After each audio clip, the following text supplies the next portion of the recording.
요한계시록 13강, 요한계시록의 7교회 서머나 교회에 대해서 말씀을 전하는 시간들을 갖겠습니다. 실제로 서아시아 지역에 서머나라는 지역이 있습니다. 그죠? 고대 지역 중에 하나입니다. 이 서머나 지역은요, 항구 도시로서 굉장히 발전한 도시입니다. 마치 이제 우리나라의 부산이나 인천처럼 항구 도시로서 굉장한 부를 쌓은 도시이기도 합니다. 그런데 서머나 지역이 그렇게 갑자기 경제가 살아날 수 있었던 이유는 단순히 항구 도시이기 때문에 그런 것이 아니라 서머나 지역에서는 가장 먼저 로마 황제에게 예배를 드렸던, 우상을 섬겼던 지역입니다. 그런데 그 로마 황제를 섬기는 것과 경제가 성장이 되는 것과 무슨 차이가 있냐면은 전 세계의 3분의 1을 로마가 지배하고 있었습니다. 그래서 로마 황제에게 모든 나라들은 어떻게 하면 잘 보일 수 있을 것인가, 잘 보임으로 인해서 자신들의 지역이 개발되어지길 원했고 발전이 되길 원했다라는 것입니다. 근데 여기에서 그 당시 로마 황제는요, 누구였냐면 로드, 주였다라는 것입니다. 그래서 예를 들어서 네로 황제가 로마 황제 중에 한 사람 아니겠습니까? 그래서 네로 황제의 이름을 불렀을 때 그 앞에다가 주 네로 황제요, 주 시저 황제요, 당신이 온 땅의 주인이십니다. 근데 그게 사실적으로 보게 되어졌을 때는 맞습니다. 로마가 전 세계를 반 이상을 지배하고 있었기 때문에 이 온 땅의 주인은 시저 당신입니다. 이 온 땅의 주인은 네로 당신입니다. 이 주라는 이름을 붙여야 했다는 것입니다. 그러다 보니까는 모든 지역에서 그 주, 온 땅의 주 대신 네로 황제나 시저 황제, 즉 로마의 황제를 숭배하지 않으면 안 되는 상황이 벌어지게 되어진 거예요. 왜냐하면 로마의 황제가 신격으로 상승되어졌기 때문에 그렇습니다. 그래서 그 당시 최초로 이 서머나 지역에서 로마 황제를 섬겼던 신전이 지어지게 되어집니다. 그러니까 로마에 있는 황제는요, 그 얘기를 들으면서 너무 기쁜 거예요. 아, 드디어 나를 예배하는, 나를 숭배하는 사람들이 일어났구나. 내가 주인 거 맞아, 내가 온 땅을 다스리고 있는 거 맞아 라고 이 황제는 그렇게 생각을 했다는 것입니다. 그래서 야, 서머나 지역에 많은 경제적 지원을 해줘라, 많은 물자들을 그 나라에 공급해줘라, 많은 군사들을 그곳에 배치를 시켜라. 왜? 그곳은 로마 황제인 자신을 숭배했던 첫 번째 곳이었기 때문에 그렇다는 것입니다. 그러한 상황들 안에서 로마 황제의 눈에 벗어나면은 안 됐습니다. 점점점 경제가 부흥이 되어지다 보니까 질서를 잡기 위해서 상인 조합을 만들게 되어집니다. 이것을 영어로 하게 되어지면 길드라고 얘기하거든. 우리 PC 게임에서도 길드 모임이 있잖아. 그 길드가 이 상인 조합이라는 단어의 뜻이 있거든요. 그런데 모이는 거예요. 그래서 이 상인들이 모이면서 자기네들이 이렇게 잘 먹고 잘 살 수 있는 이유가 누구 때문에 그렇습니까? 로마 황제 때문에 그런 거예요. 그러니까는 어떻게 하면은 그 로마 황제의 눈에 벗어나지 않고 어떻게 하면 로마 황제의 비율을 맞추면서 살 수 있을 것인가. 그래서 1년에 몇 번씩 로마 황제를 숭배했습니다. 1년에 몇 번씩 로마 황제를 예배했습니다. 우상 숭배를 했다라는 것입니다. 그래서 많은 지역에서 이 서머나 지역에 들어가려고 애를 쓰지 않았겠습니까? 예를 들어서 우리나라도 마찬가지 아니겠습니까? 서울이 경제적으로, 문화적으로, 군사적으로 모든 것들이 집중되어지다 보니까는 전국에 있는 사람들이 돈 벌려 어디로 갑니까? 서울로 집중하는 이유가 거기에 있는 것 아니겠습니까? 그래서 서머나 지역에 많은 사람들이 몰리기 시작합니다. 그 서머나 지역에 몰리다 보니까는 이 상인 조합에서 여기에 들어올 수 있는 기준들을 세워놓기 시작했다는 거예요. 그 중에 첫 번째, 로마 황제를 주라고 인정해야 한다. 그래야지 이 서머나 지역에서 너희들이 먹고 입고 잘 살 수가 있어. 그러한 상황들 안에서 서머나 지역에 서머나 교회라고 그리스도인들이 있었다라는 것이에요. 그들도 살려면 상인 조합에 들어가서 그 상인 조합에 들어가는 기준들에 맞는 행동들을 해야 하는 것입니다. 근데 여기에서 그리스도인들에게 주는 누구밖에 없습니까? 예수님. 그런데 첫 번째에서 딱 걸리는 거예요. 우리 자녀들이, 우리 가족들이 잘 먹고 잘 살기 위해서는 로마 황제를 주라고 인정을 해야 하는 거예요. 그런데 여기에서 그리스도인이기 때문에 그리스도인들은 예수님을 주라고 영접을 한 사람들이었거든. 이게 얼마나 어려운 상황인지 아십니까? 예를 들어서 교회를 다닌다는 이유로 회사의 공기업의 공무원이 되지 못해. 예를 들어서 교회를 다닌다는 이유로 세금을 막 70%, 80%를 때려. 근데 여기에서 얘기를 하는 거예요. 교회만 다니지 마. 예수만 믿지 마.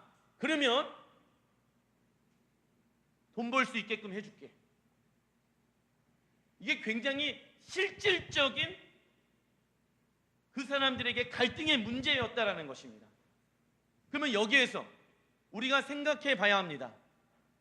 그러한 상황이 동일하게 나에게 지금 만약에 예를 들어서 닥치게 되어졌을 때 어떻게 하시겠습니까? 이런 상황들이라는 거예요. 이건 실질적인 문제였거든요. 그래서 이 서머나 지역에 있는 사람들은요, 그리스도인들은요, 우리 주는 한 분밖에 없다. 그래서 사실 이 서머나 지역에 담임 목사가 여러분들이 잘 알고 있는 폴리캅이라는 사람입니다. 로보캅 폴리가 아니라 폴리캅. 폴리캅이 그 서머나 교회의 감독이었는데 그 당시 서머나 지역을 총괄하고 있는 총독이 이 폴리캅과 어렸을 때부터 친구였어요. 그런데 친구이다 보니까는 이 폴리캅이 예수님은 주는 오직 예수님 한 분이다 라고 고백을 하는 거예요. 그러니까는 로마에서는 그를 잡아서 죽일 수밖에 없는 거거든. 왜? 폭동을 일으키고 자기들이 원하는 주가 로마 황제인데 예수가 주라고 가리키고 있으니까. 근데 둘이는 친구였어요. 어렸을 때부터. 근데 어찌어찌 해갖고 폴리캅이 잡혔어요. 잡히고 나서 폴리캅에게 이 서머나 지역의 총독이 얘기를 합니다. 친구요, 평생 친구요, 내가 하나만 부탁을 하겠다. 지금 이 순간 단 한 번 사람들 앞에서 예수가 주가 아니라 로마 황제가 주이다 라고 하면 딱 한 번만, 부탁이다 딱 한 번만, 그 고백만 하면은 너는 살 수 있어. 그러니까는 그렇게 딱 한 번만 얘기를 해 다오. 근데 폴리캅이 이 얘기를 합니다. 86년 동안 내 평생의 삶 가운데 나의 주 되신 예수님은 나를 한 번도 버린 적이 없으신데 내가 어찌 예수를 죽음이라는 이 짧은 시간들을 통해서 내가 배신할 수 있겠는가?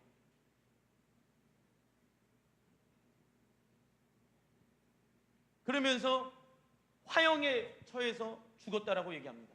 그러면서 이 폴리캅이 죽으면서 뭐라고 또 얘기를 했냐면, 나의 지금 불타는 이 고통은 이 땅에서의 잠깐이요, 너희들이 만약 예수를 주라 인정하지 아니한다면은 불타는 고통은 영원하리로다.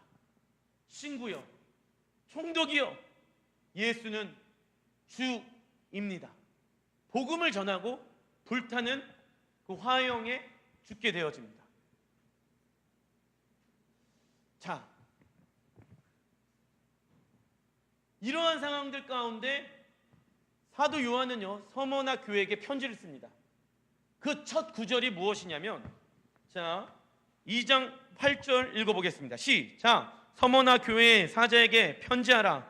처음이며 마지막이요 죽었다가 살아나신 이가 이르시되, 처음이요 마지막이요 죽었다 살아나신 이는 무엇을 의미합니까? 읽어보겠습니다. 시작. 로마 황제가 너희를 힘들게 하며 좌절케 하더라도 우리를 인도해 주셨고 앞으로도 인도해 주실 분이 우리 하나님이십니다. 믿음이란 하나님이 하신 일과 그리고 앞으로 하실 일에 떠나주십시오. 전인격적으로 반응하는 것, 전인격적으로 반응하는 것, 이게 믿음입니다.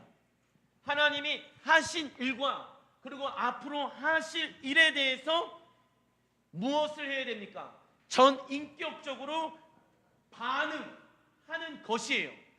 그런데 많은 이들이 어디에 머물러 있는지 아십니까? 목사님, 저요, 하나님이 여기까지 인도해 주셨고요, 앞으로도 인도해 주실 것을 뭐예요?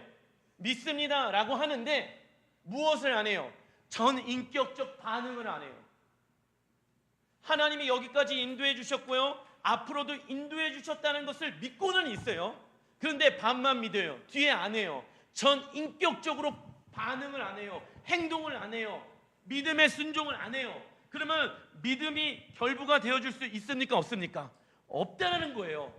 없잖아요. 그러면 그 사람이 믿고 있는 믿음은 무엇이라고 얘기할 수 있겠습니까? 거짓된 믿음이라고 얘기할 수가 있다는 것입니다. 왜요?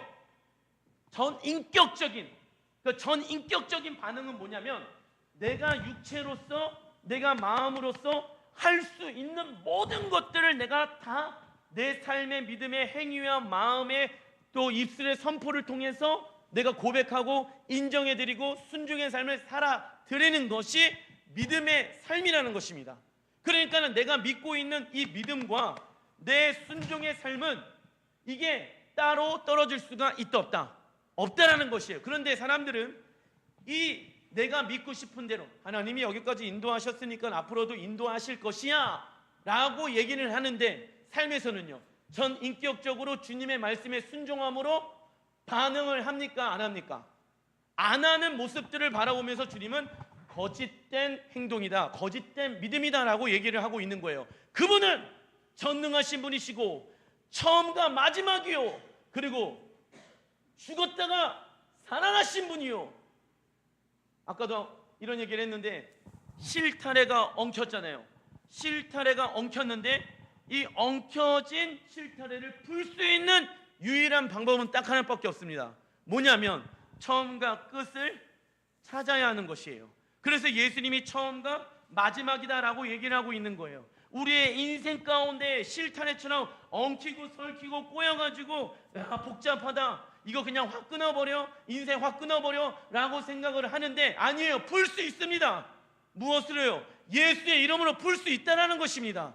그래서 처음과 끝을 찾으면 실타래는 풀 수 있다는 것입니다. 여러분들의 인생의 문제 가운데 무엇이 실타래처럼 꼬여져 있습니까? 어떠한 어려움의 문제가 있더라도 그 문제를 풀 수가 있다는 것입니다. 할렐루야! 그게 경제적 어려움입니까? 자녀의 문제입니까? 건강의 문제입니까? 앞으로에 대한 미래에 대한 염려입니까? 어떤 문제가 있다라고 하면은 따라해 보겠습니다. 문제가 있으면 반드시 답이 있다.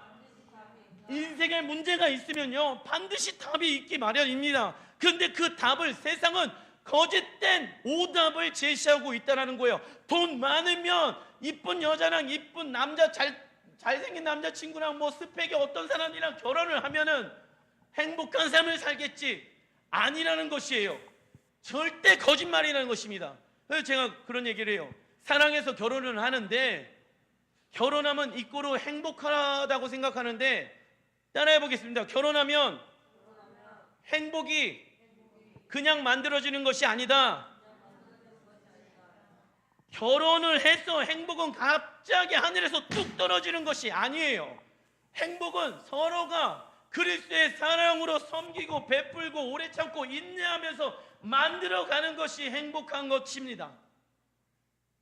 그렇기 때문에 사람들은 그런데 결혼하면 행복할 거라고 생각을 했는데 많은 이들을 보니까 결혼하면 행복한 모습들이 보여요, 안 보여요? 안 보이니까 결혼을 하는 거를 싫어하는 거예요, 요즘 세대 사람들이.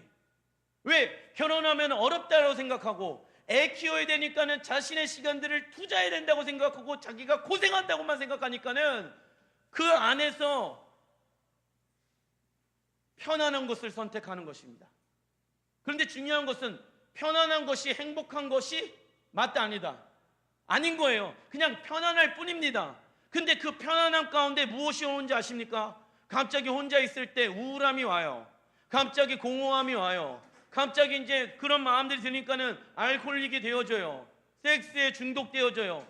쇼핑에 중독되어져요. 왜? 혼자 있는 그 외로움의 마음을 채우기 위해서 잠으로, 뭘로, 대체 먹는 걸로 이렇게 자꾸 대체해버린다는 것입니다. 내가 생각했던 방법대로 살아가면은 행복한 삶을 살겠지. 세상에서 말하고 있는 삶의 방향을 제시하는 대로 살아가면은 돈 많고 얼굴 이쁘게 고치고 명예 있고 이러면은 인생이 잘 나가겠지. 그러면 그러한 것들, 세상의 것들이 다 있는 사람들은 행복해야 되는 것이잖아요. 그런데 그렇지 않잖아요. 이게 세상에서 잘못된 오답을 내리고 있다는 것입니다. 잘못된 오답을 내리고 있다는 것이에요. 그런데 그리스도인들조차도 그 오답이 마치 무엇처럼 느껴져요? 정답처럼 느껴지면서 그렇게 나가는 사람들이 있다는 것입니다.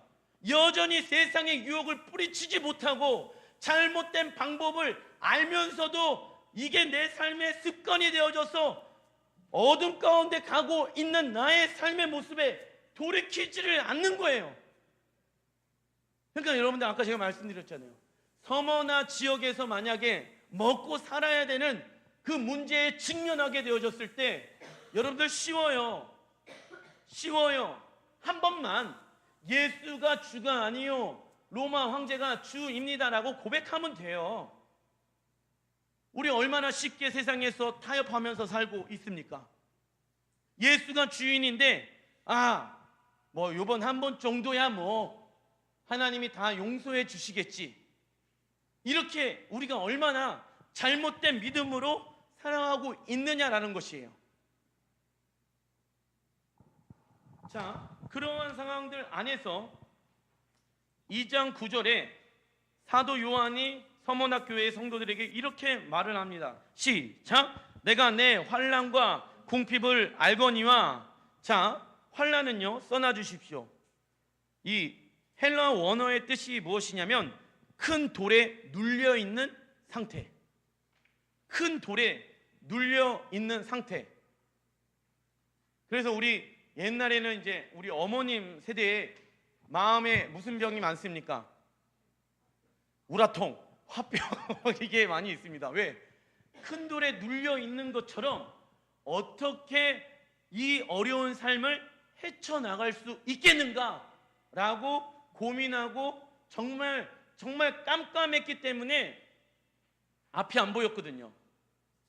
근데 예전에도 이러한 환난, 큰 돌에 눌려있는 상태, 물질적으로 환경적으로 있었던 사람들이 많이 있지만 이 시대에는요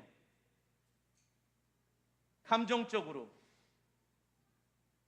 심리적으로 큰 돌에 눌려져 있는, 뭔가 억압되어지는 그런 걸 이제 공황장애라고 얘기하지 않습니까? 우울증, 이러한 것들이 내 마음 가운데 큰 돌로 눌리면 당하고 있는 것을 사도 요한이 알았다라는 것입니다. 그리고 또 무엇을 알았냐면 궁핍, 써놔주십시오. 궁핍이라는 것은 절대적 가난한 상태, 절대적 가난한 상태, 궁핍했다는 것을 알았다는 것이에요. 그런데 이 궁핍이라는 것은 이거 상대적 가난한 상태를 얘기하는 것이 아니라 쉽게 얘기하자면 거지와 같은 상태예요. 궁핍이라는 게 절대적 어려움의 상태. 근데 성경에서 이 궁핍이라는 단어를 예수님께서 어떻게 쓰셨냐면 마태복음 5장 3절 읽어보겠습니다. 시작. 심령이 가난한 자는 복이 있나니 천국이 그들의 것이미요 라고 나와 있죠. 우리의 심령이 궁핍, 가난, 똑같이 헬라 원어의 푸토코스, 절대적 절망의 상태 또는 다시는 일어날 수 없는 상태를 말할 때 이 단어를 사용하고 있다는 것입니다. 이것은 무엇의 의미를 가지고 있습니까? 우리의 마음이 가난해져야 한다, 즉 궁핍해져야 된다, 즉 절대적 가난한 마음의 상태 가운데 있어야 한다. 자, 혹시 우리들의 삶 가운데 마음이 가난하십니까? 아니면 마음이 부자이십니까? 목사님, 마음이 부자이면 좋잖아요. 맞아요. 무엇으로 내 마음을 부한 것으로 채우고 있느냐라는 것이 중요한 것입니다. 다시 한번, 예수님께서 마음을 가난해 하게끔 만들어야 된다라고 말씀하고 계십니다. 왜? 마음은요, 그릇과 같은 것입니다. 그래서 이 마음의 그릇에 우리는 자꾸만 무엇으로 채우려고 하는 욕망들이 있습니다. 그래서 하나님은 그 마음을, 따라해 보겠습니다. 영원을 사모하는 마음, 그러니까 영원을 사모하는 마음을 우리에게 주셨다는 것이에요. 그렇게 하나님 만들어 놨어요. 그런데 영원한 것이 세상의 것들로 대체될 수 있습니까? 없습니까? 세상의 것은 영원하지가 않습니다. 근데 사람들은 술로 내 마음을 달래려고 합니다. 명예욕으로 내 마음을 달래려고 합니다. 결혼으로 내 마음을 달래려고 합니다. 돈으로 내 마음을 채우려고 합니다. 예수님 외에 다른 것으로 우리의 마음에 있는 것들을 채우기 시작하면서부터 우리에게 나타나는 현상이 있는데, 그것은 병이 걸린다는 것이에요. 영혼의 병이 걸린다는 것이에요. 그래서 영혼이 자꾸만 세상을 향하여 갈급하게 만든다는 거예요. 근데 문제는 세상의 것은 계속해서 갈급하게끔 만든다라는 것이에요. 돈이 있으면 더 많이 돈이 있길 원하고, 권력이 있으면 더 많은 권력을 얻길 원하고, 한번 세상의 것들을 맛보게 되어지면 더 자극적인 것을 경험하길 원한다는 것이에요. 세상의 것들은 그렇게 우리를 병들게끔 만들어 놨다는 것입니다. 그런데 오직 영원하신 분은 예수 그리스도 한 분이시거든요. 그래서 우리의 심령을 가난한 상태로 한순간이요 아니면 날마다 매일마다 가난한 마음으로 너희들의 마음을 새롭게 해야 된다, 비워내야 된다. 안 그러면 너희도 모르게 어느 순간에 너희들 마음 가운데 세상의 것들이 차곡차곡 쌓여갖고 너희들의 영혼을 병들게 만든다는 것입니다. 자, 여기에서 그러면 목사님, 돈 없으면 어떻게 세상 삽니까? 맞아요. 돈 있어야지 세상 살 수가 있습니다. 그런데 세상의 방법으로 버는 돈을 내가 취하려고 하는 것이 아니라 하나님이 원하시는 방법으로 돈을 버는 거예요. 할렐루야. 그런데 세상의 방법으로 돈을 벌면요, 순식간에 많은 돈을 벌을 수 있다 없다? 있어요. 있어요. 순식간에 뻥하고 부자 되어질 수도 있어요. 그리스도인으로서 하나님이 원하시는 방법으로 돈을 벌려고 하면요, 세금 꼬박꼬박 내야 되죠. 불쌍한 사람들도 도와줘야 되죠. 뭐 11조도 내야 되죠. 어느 세월에 목사님 부자 될 수 있겠습니까? 라고 생각이 들죠. 그러니까 그게 문제인 거예요. 세상의 방법으로 돈을 벌면은 많이 벌 거라고 생각했는데 나중에 한 10년 세상 방법으로 돈을 벌어본 결과물들을 한번 보십시오. 그 많이 벌었던 돈들이 어디에 있는지 알지 못하게 되어질 것입니다. 그리고 또 그 많은 돈들이 있는데도 불구하고 내 마음은 여전히 공허할 것입니다. 그런데 하나님이 원하시는 방법으로 돈을 벌잖아요. 마음이요 공허하지가 않아요.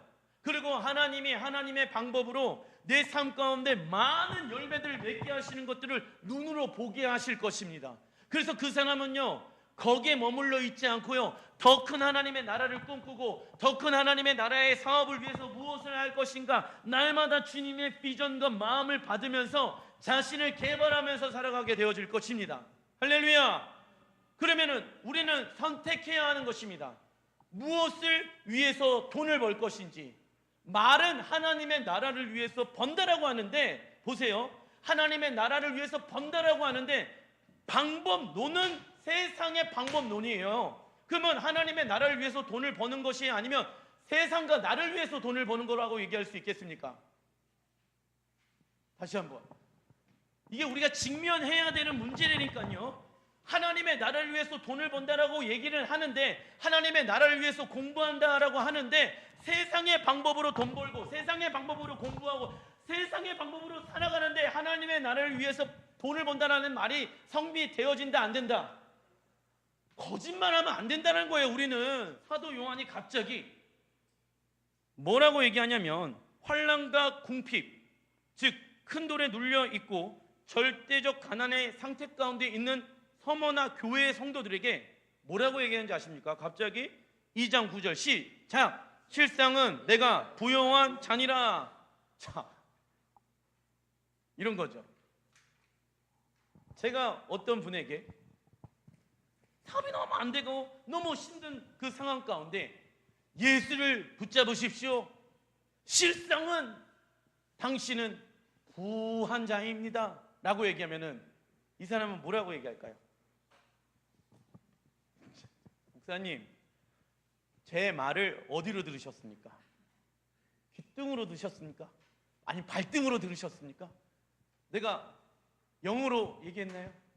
내가 지금 어렵다라고 얘기했는데 왜 갑자기 생뚱맞게 너는 부요한 자이니라 라고 얘기하십니까?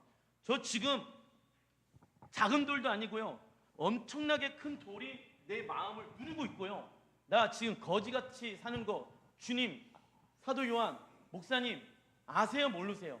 아시잖아요. 근데 갑자기 나를 왜 부요한 자라고 나 놀리십니까? 라고 생각되어질 수도 있지 않겠습니까? 근데 왜 사도 바울은 어떠한 의미의 이 말을 했는지 우리가 알아야 합니다. 그것을 알기 위해서는 첫 번째, 부요한 자의 기준을, 우리는 성경에서 말하는 부요한 자의 기준이 무엇인지를 알고 있어야 된다는 것입니다. 우리가 좀 믹스되어져 있어요. 세상에서 부요한 자와 하나님의 나라에서 부요한 자가 있다는 것입니다. 목사님, 저는 성부로 하나님이 부르셨어요. 그런데 지금 상황은 가난할 수도 있다는 것입니다. 우리 모두 다가 성부로 부르셨어요. 그런데 상황적으로 현실적으로는 궁핍과 핍박 가운데 있을 수 있다 없다? 무엇을 보면? 현실을 보면. 그래서 성경에서 부한 자, 세상에서 부한 자의 의미를 우리가 알고 있어야 합니다. 자, 우선은 세상에서 부한 자의 기준에 대해서 예수님께서 12장 21절 누가복음 읽어보겠습니다. 시작. 자기를 위하여 재물을 쌓아두고 하나님께 대하여 부요하지 못한 자가 이와 같으니라 라고 나와 있죠. 이게 무슨 얘기냐면요, 농부가 있는데 지금 창고가 열매로 가득 찼습니다. 그게 넘치다 보니까는 옆에다가 또 다른 창고를 쌓아놓는 거예요. 만들어가지고. 그리고 또 다른 창고를 만들어서 쌓아놓고 있는 거예요.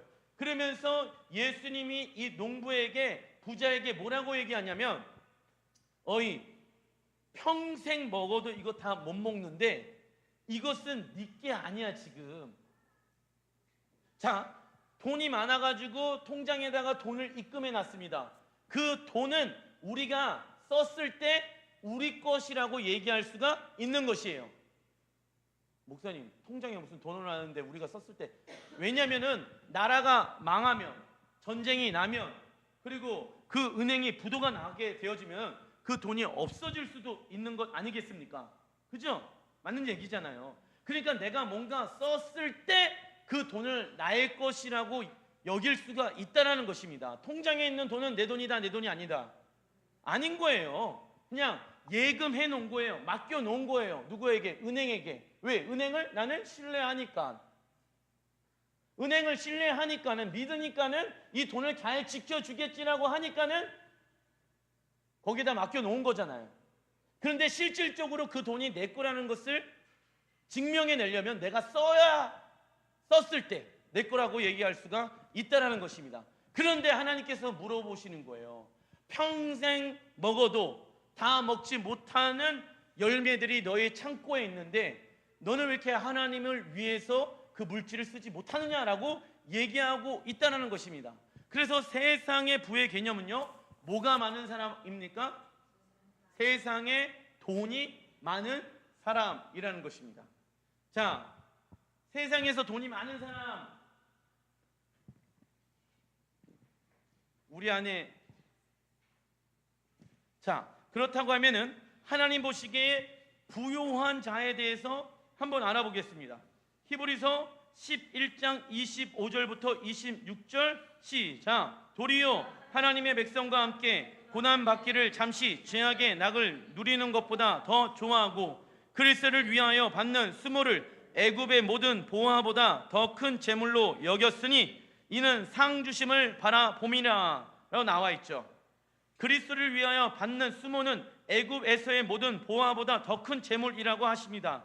이 땅에서 하나님의 말씀에 순종하기 위해서 손해보고 핍박받고 억울한 일을 당하는 것처럼 보이지만 하나님의 나라의 삶의 원리로 살아내는 사람들을 보면서 하나님은 어떠한 사람이라고 얘기합니까? 부요한 사람이라고 얘기를 한다는 것입니다. 그래서 하나님의 나라의 부의 개념은 뭐냐면, 읽어보겠습니다. 시작. 하나님 나라를 기업으로 받는 사람이라는 것이에요. 왜요? 한 예로 이런 거예요. 하나님의 나라에서 받는 기업은 영원하지요. 근데 이 땅에서 약 100년 산다고 칩시다. 이 땅에서 부자는 100년 동안 제한되어져 있습니다. 근데 하나님의 나라에서 부자는 제한되어져 있다, 아니면 영원하다. 그럼 누가 진짜 부자일까요? 하나님의 나라의 유업을, 기업을 받는 사람들이 진짜 부자 아니겠습니까? 여러분들 천국이 있다는 걸 믿으십니까? 천국에 들어갈 믿음의 확신이 있으십니까? 그러면 하나님의 나라에 들어간다라고 하면은 하나님의 나라에서의 가장 큰 부자는 누구이냐면 하나님의 나라의 유업을, 기업을 믿음으로 받는 사람들이라는 것이에요. 그런데 그리스도인들이 이 땅 가운데 살면서 나는 그 하나님의 나라에서 부자야, 하나님의 나라에서 들어가서 하나님이 나에게 많은 기업들을 줄 거야. 왜? 나는 왕이니까. 나는 왕으로서 그래서 이 땅 가운데 살아갈 것이야. 하나님의 나라의 유업을 받는 자로 살아갈 것이야. 왜?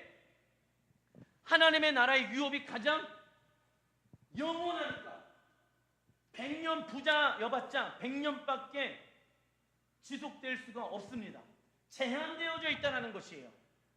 우리에게 있어서 그래서 부자는 무엇이냐면, 부유한 자는 무엇이냐면 하나님의 나라의 유업을 받는 자가 진짜 부자라는 것입니다. 그런데 많은 이들이 세상의 부를 위해서 살아가고 있다는 것이에요. 그래서 하나님 보시기에 그 사람이 어떠한 사람입니까? 가난한 사람인 거예요. 하나님 보시기에 그 사람이 한 1,000억이 있다고 칩시다. 그런데 하나님의 나라의 유업을 위해서 살아가지 않고 1,000억 자신을 위해서 살아가고 있으면 하나님은요, 그 사람 보면서 어떠한 생각을 하는지 아세요? 하나님이 더 많은 돈들을 가지고 계시잖아요. 그러니까는 번데기 앞에서 주름 잡는 것처럼 보이는 거예요. 그러니까 불쌍해 보이는 거예요. 그 돈이 진짜 너희를 영원토록 영원한 삶을 만들어가는 것이 아니거든. 그래서 사도 요한이 뭐라고 얘기하는지 아십니까?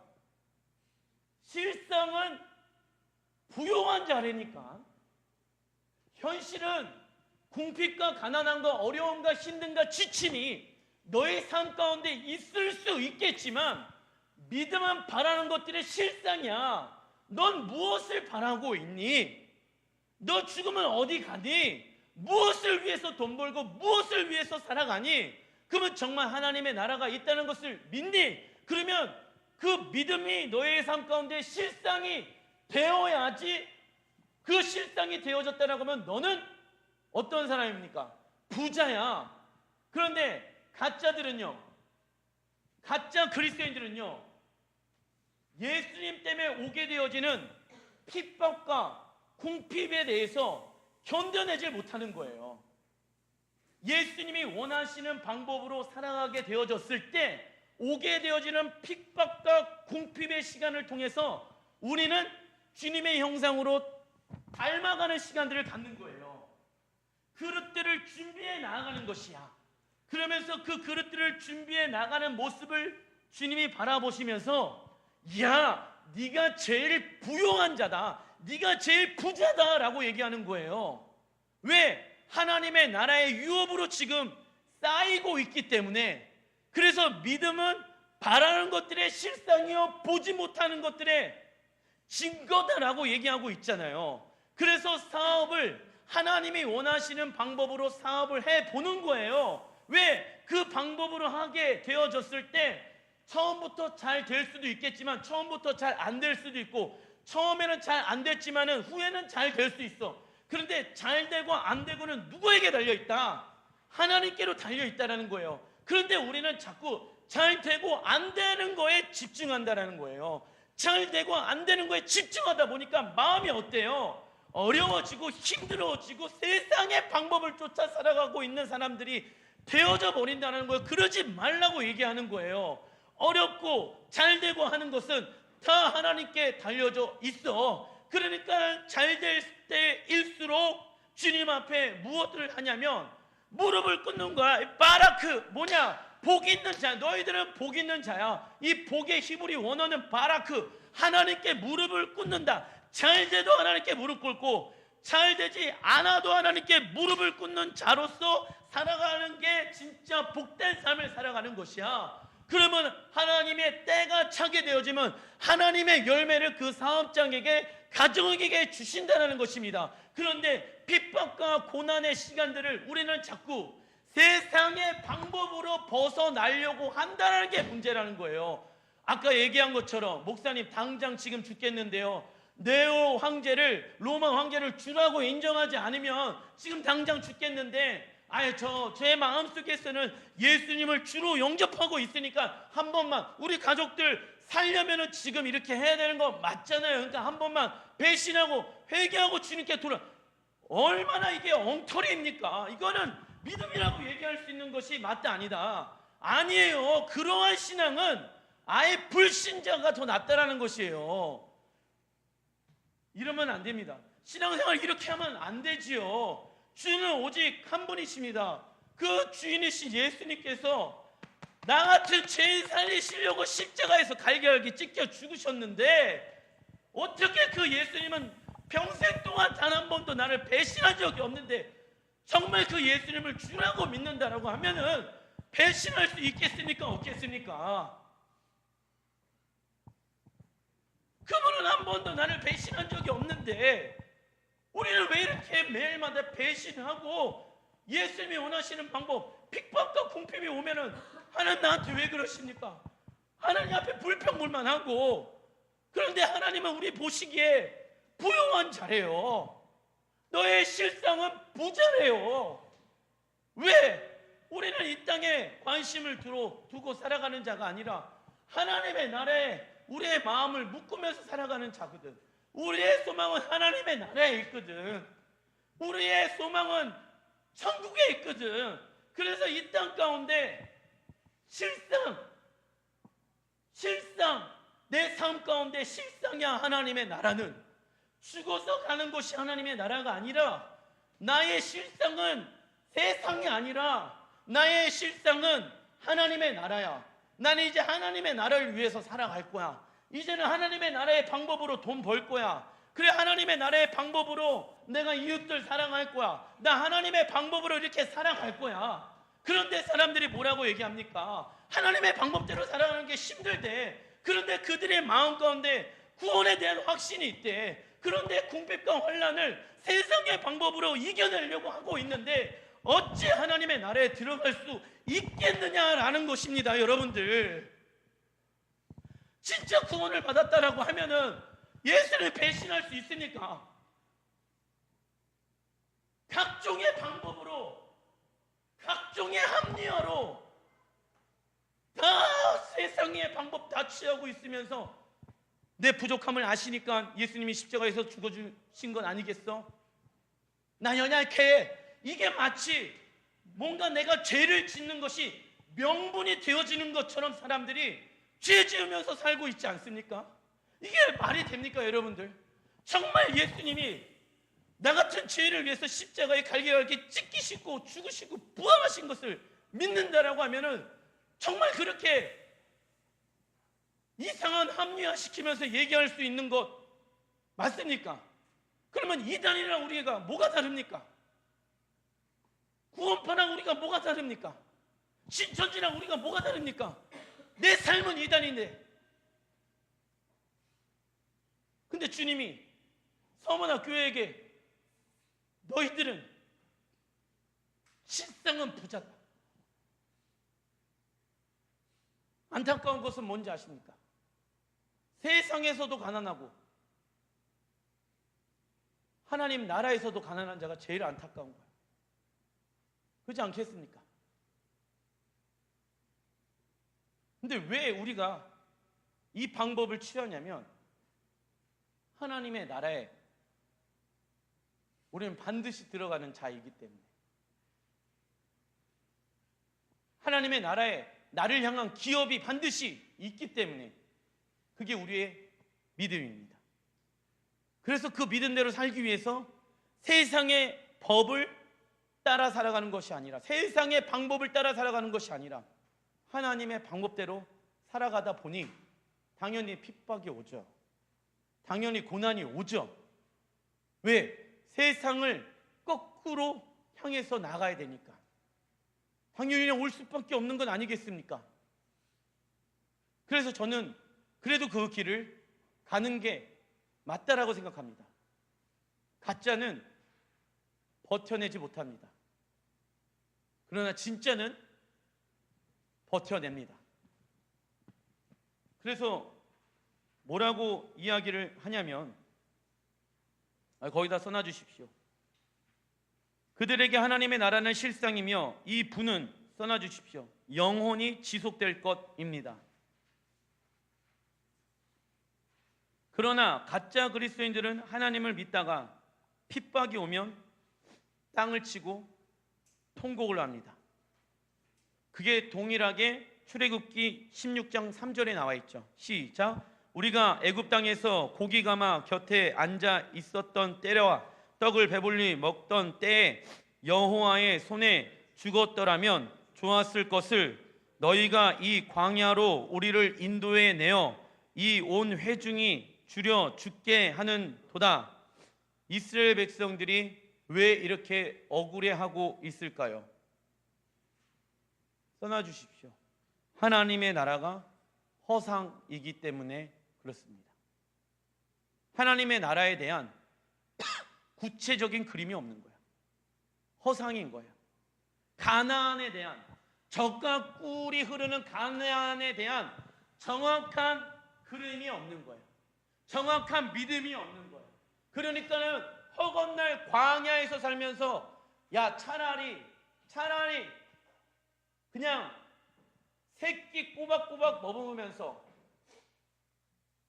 조금 힘들게 살고, 아니지, 노예처럼 살다가 그래도 어쩌다가 한번 고기 먹고 어쩌다가 그냥 감옥선 옆에서 살 수 있는 특혜를 얻었었던 그때가 참 좋았다. 근데 왜 이스라엘 백성들이 그렇게 살아갑니까? 뭐에 대한 그림이 없어요. 가나안에 대한, 하나님의 나라에 대한 약속에 대한 그림들이 정확하게 있지 않으니까 허건날 뭐합니까? 불평하고 원망하고 억울해하고 있는 거예요. 우리도 마찬가지인 것이에요. 하나님의 나라가 실상인 사람들은 이 땅에서의 광야 같은 삶을 살아가도 그 실상인 하나님의 나라를 위해서 살아갑니다. 왜? 내가 가야 할 곳이 광야입니까? 하나님 나라입니까? 하나님의 나라라는 것을 나는 뭐하니까? 믿으니까. 정말 믿는다고 하면은 하나님의 나라에 대한 구체적인 그림들이 우리 안에 있어야 된다는 것입니다. 그 구체적인 그림대로 이제는 살아가면 되는 거예요. 그 예표가 예수 그리스도 아니겠습니까? 그러면은 세상 사람들이 봤을 때 이 거지야 라고 얘기하더라도 나는 어떠한 사람입니까? 부자야. 왜? 그래 너희들은 100년 동안 부자일 수 있겠지만 난 영원한 부자야. 왜? 나는 천국에 들어가니까. 그러니까 돈 많은 사람 부러워할 필요 있다 없다? 없잖아요. 천국에서 부자가 좋습니까? 이 땅에서 부자가 좋습니까? 둘 다 좋죠. 둘 다 좋아요. 저도 좋아요. 그러면은 둘 다 받기 위해서는 무엇을 해야 되는지 아십니까?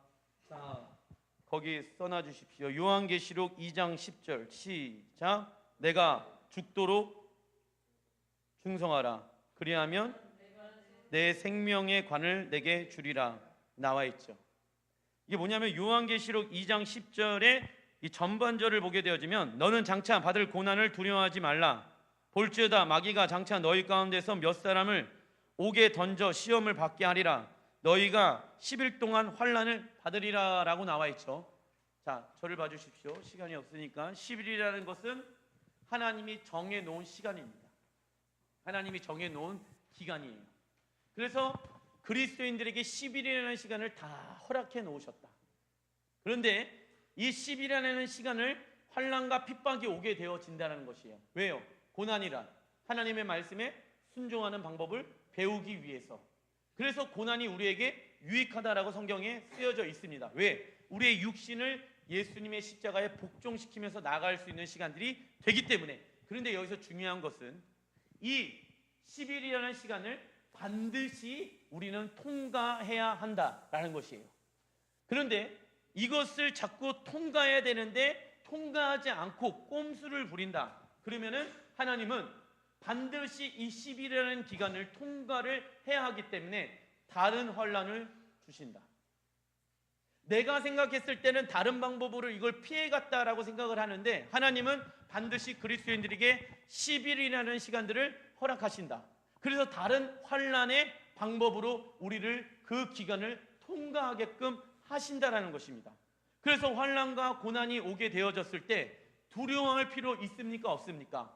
없습니다. 왜? 주님이 나와 함께 하시기 때문에 내가 무엇을 두려워하리요? 라는 것이에요. 그때 우리가 해야 될 것은 무엇입니까?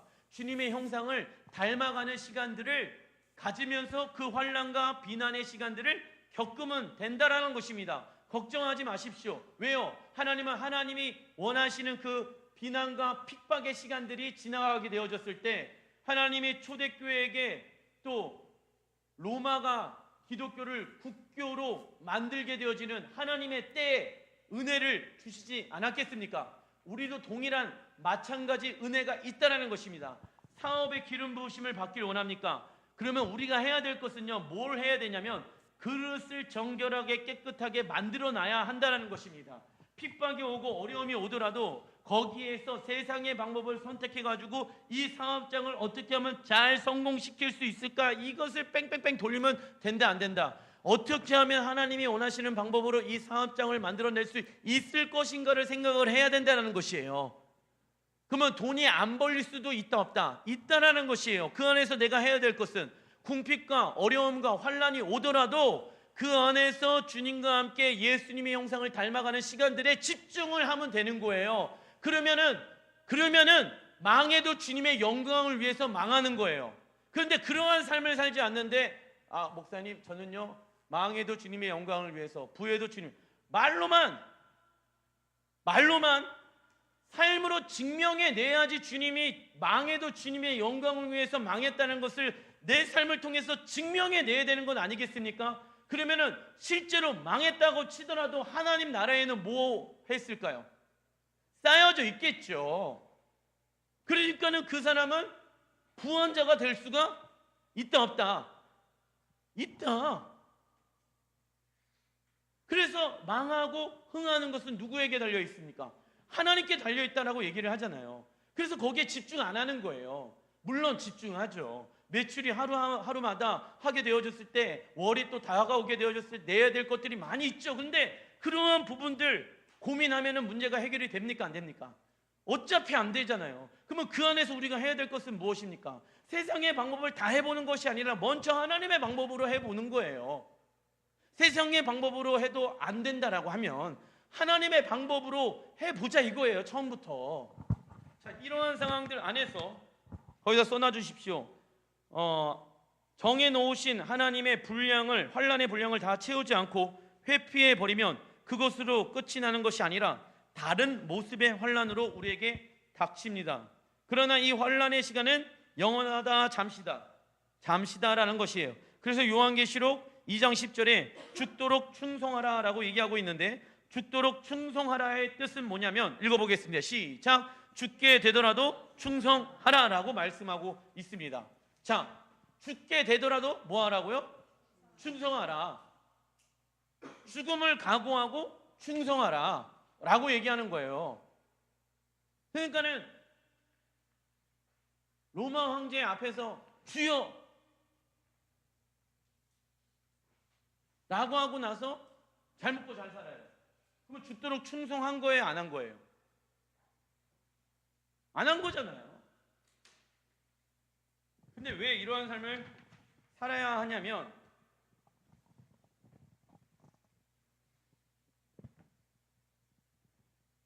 야고보서 1장 12절에 보게 되어지면, 시험을 참는 자는 복이 있나니 이는 시련을 견디는 낸 자가 주께서 자기를 사랑하는 자들에게 약속하신 생명의 면류관을 얻을 것이기 때문이니라 라고 나와 있죠. 무엇이랑 연결되어져 있습니까? 시련과 생명의 면류관이랑 연결되어져 있죠. 진짜 그리스도인들은 죽도록 충성할 것입니다. 그러나 가짜 그리스도인들은 써놔주십시오. 여러 가지 자기 합리화하면서 세상적인 방법으로 살아가게 될 것입니다. 여러 가지 자기 합리화를 하면서 세상적인 방법으로 살아가게 되어질 것입니다. 왜요? 요한계시록에도 말씀하고 있는 부분들이 있습니다. 자, 계시록 2장 11절 시작. 귀 있는 자는 성령이 교회들에게 하시는 말씀을 들을지어다. 이기는 자는 둘째 사망의 해를 받지 아니하리라 라고 나와 있죠. 자, 둘째 사망이 우리가 무엇인지를 알아야 합니다.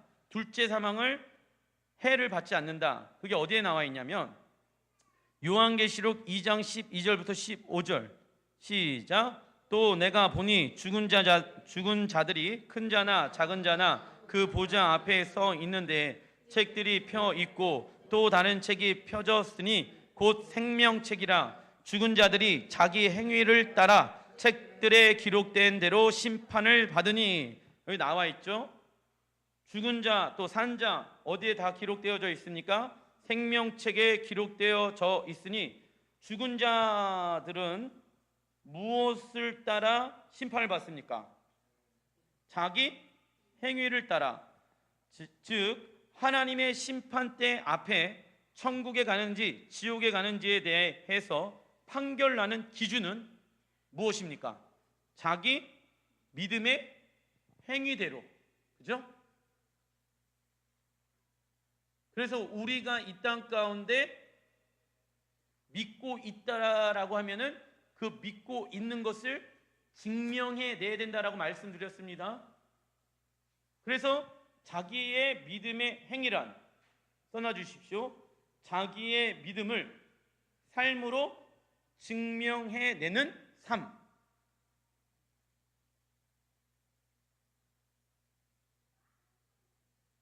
자기의 믿음의 행위란 자기의 믿음을 삶으로 증명해내는 삶. 그래서 예수님을 진짜 믿는 자들이란, 시작, 자기의 믿음을 삶으로 증명해내는 자들입니다. 그러나 예수님을 가짜로 믿는 자들이란, 시작, 머리로만 알고 있지 믿음의 행위를 안 하는 자들입니다. 이게 무슨 얘기냐면, 서머나 교회에게 핍박과 고난이 오더라도 너는 진정한 하나님의 나라에서 실상은 부한자다라고 얘기하면서 사도 요한이 서머나 교회에게 죽도록 충성하라라고 얘기하고 있어요. 왜냐하면은 너희들이 진짜 예수를 믿는다라고 하면은 그 믿음에 대한 내 삶으로 증명해 내야 된다라고 여기 써 있잖아요. 무엇으로 하나님이 천국이요 지옥이요라고 하신대요. 생명책에 기록되어진 바 무엇대로 하나님이 판단하신대요. 판결 내리신대요. 자, 보세요. 법원에 가서 재판장 앞에 딱 씁니다. 그러면요, 재판장은요, 피고인 얘기하세요. 저 진짜 죄 안 지었어요. 믿어주세요. 이걸 가지고 판결을 내린다, 안 내린다? 안 내려요. 백날 그 사람이 죄 안 지었다고 얘기하더라도 재판장은요, 문서를 봐요. 그 사람의 행위를 봐요. 그죠? 그 나와 있는 사실만 보고 판단한다는 거예요. 그 사람 말 안 믿어요. 그죠? 동일하게 하나님도 하나님의 심판대 앞에 쓰게 되어졌을 때 생명책에 기록되어진 대로 자기의 행위대로 무엇 하신대요? 판결하신대요. 심판하신대. 그러니까는 내가 예수를 믿었다라고 하면은 그 믿은 나의 행위, 즉 재우야, 네가 예수를 믿었다라고 얘기했지? 그러면은 천국에 들어가는 것은 그 믿은 것이 실제로 너의 삶 가운데 있어야지 어디로 들어간다. 여기 제가 얘기하는 게 아니라 지금 요한계시록에 써 있잖아요. 그러니까 내가 믿고 싶은 대로 믿어갖고 천국에 들어간다, 들어갈 수 없다. 없잖아요. 내가 얼마나 예수가 원하는 방법으로 살았는지, 왜? 내가 그것을 믿었기 때문에. 이거 굉장히 중요한 부분들의 영역에 대해서 말씀을 드리는 것입니다. 그러니까 뭐냐면은 핍박과 고난 왜 받습니까? 하나님의 방법대로 살아가다 보니까는 받아요. 그러니까는 우리의 실상은 어디에 있습니까? 하나님의 나라에 있다라는 거예요. 그러니까는 죽도록 충성하라고 얘기하고 있는 거예요. 즉 뭐냐면 하나님의 뜻대로 살아가는 핍박과 고난은 뭐랑 연결되어져 있냐면 하나님의 나라랑 연결되어져 있는 거예요. 그 하나님의 나라는 뭐랑 연결되어져 있냐면 죽도록 충성하는 거와 연결되어져 있는 거예요. 이 죽도록 충성되어진 것과 연결되어져 있는 것은 구원으로 마지막으로 연결되어져 있는 것입니다. 그런데 이걸 분리시켜 놨어요. 사람들이 자기가 믿고 싶은 대로 믿는 게 믿음이라고 생각하는 거죠. 그런데 성경에서 뭐라고 얘기를 하고 있냐라고 하냐면 예수를 정말 믿었다라고 하면은 무엇으로 증명해야 됩니까? 삶으로 증명해 내야 되는 게 믿음 아니겠습니까? 그죠? 제가 얘기하는 게 아니라 성경에 쓰여져 있잖아요. 그러한 사람들이, 믿음으로 살아간 사람들이, 믿음의 행위를 한 사람들이 어디에 들어간대요? 그러니까 말로만 예수 믿는다라고 하면서 주님의 원하시는 형상과 모습으로 살아가지 않는 사람들은 어디 간다? 지옥 가죠. 뭐 고민할 필요가 뭐가 있습니까? 그래서 우리도 지옥 갈 가능성이 너무나도 많이 있다는 거예요. 그 중에 지옥 가게 가장 쉽게 속을 수 있는 사람이 목사라는 거예요. 종교적 행위를 하면서 나는 거룩한 사람이야. 말씀 읽으면서 나는 거룩한 사람이야. 이렇게 잘못 착각 속에 살고 있을 수도 있다. 삶 속에서는, 가정에서는 그리스도인으로서 살아가지 않고 있는데 종교적 행위를 하였다고 해갖고 천국에 들어갈 수 있다 없다? 없다라는 것이에요. 왜 죽도록 충성합니까? 하나님의 나라가 기다리고 있으니까. 그래서 죽음이라는 고통이 나에게 있어서 잠시 잠깐이에요. 하나님의 나라가 우리에게 영원한 생명으로 기다리고 있기 때문에. 자, 이러한 상황들 안에서 요한계시록 2장 13절을 보게 되어주시면 각 사람이 자기의 행위대로 심판을 받고, 이 서머나 교회에게도 얘기를 하죠. 사도 요한이 사망과 음부도 불못에 던져지니 이것은 둘째 사망 곧 불못이니라. 누구든지 생명책에 기록되지 못한 자는 불못에 던져지더라 나와 있죠. 그러면 둘째 사망이 있으면 첫째 사망도 있겠죠. 첫째 사망이란 뭡니까? 우리의 육신이 죽게 되어졌을 때를 말합니다. 자, 우리의 육신이 죽게 되어졌을 때 첫째 사망이라고 얘기할 수 있다.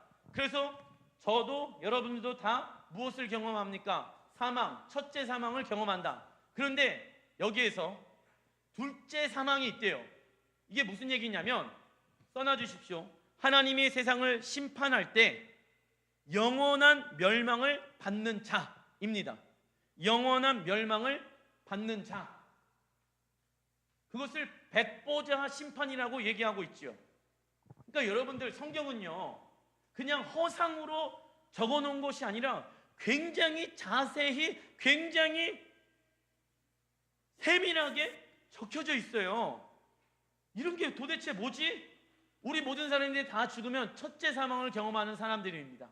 예수를 믿지 않는 사람도 첫째 사망을 경험합니다. 예수를 믿는 사람도 첫째 사망을 경험합니다. 그러면 이 첫째 사망을 경험한 모든 사람들이 예수님이 이 땅 가운데 왕으로 다시 오시게 되어지고 천년 왕국이 끝나게 되어지면서 하나님의 나라가 이곳 가운데 이제 완벽하게 이루어지게 되어지면서 백보자 심판이라는 게 열리게 되어집니다. 그때 다 하나님이 부활시킵니다. 그래서 일렬로 다 쭉 세웁니다. 믿는 사람이든 믿지 아니하는 사람이든. 그런데 예수를 닮아가는 삶을 살아가는 사람들은 둘째 사망을 경험하지 않습니다. 부활로서 어디로 갑니까? 그때 이제 하나님의 나라에, 영원한 나라에 들어가서 살게 되어진 거예요. 근데 둘째 사망을 경험하는 사람들은 어디로 가는지 아십니까? 불못, 어디입니까? 지옥을 얘기하는 거예요. 지옥. 그때 둘째 사망을 경험한다는 거예요. 누가? 주를 위해서 살지 않아야 합니다.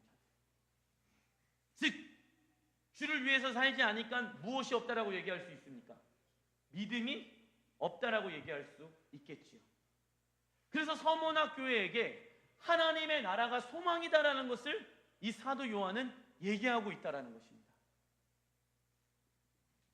생명책에 기록된 자들은 예수님을 위해 죽도록 충성하는 자들입니다. 그러나 생명책에 기록되지 아니하는 자들은 둘째 사망 곧 지옥에 들어가게 됩니다. 우리가 두려워해야 할 것은 세상에서의 힘듦과 어려움이 아니라 하나님으로부터 완전히 버려져서 둘째 사망, 즉 하나님과 영원히 분리되는 곳을 두려워해야 하는 것입니다.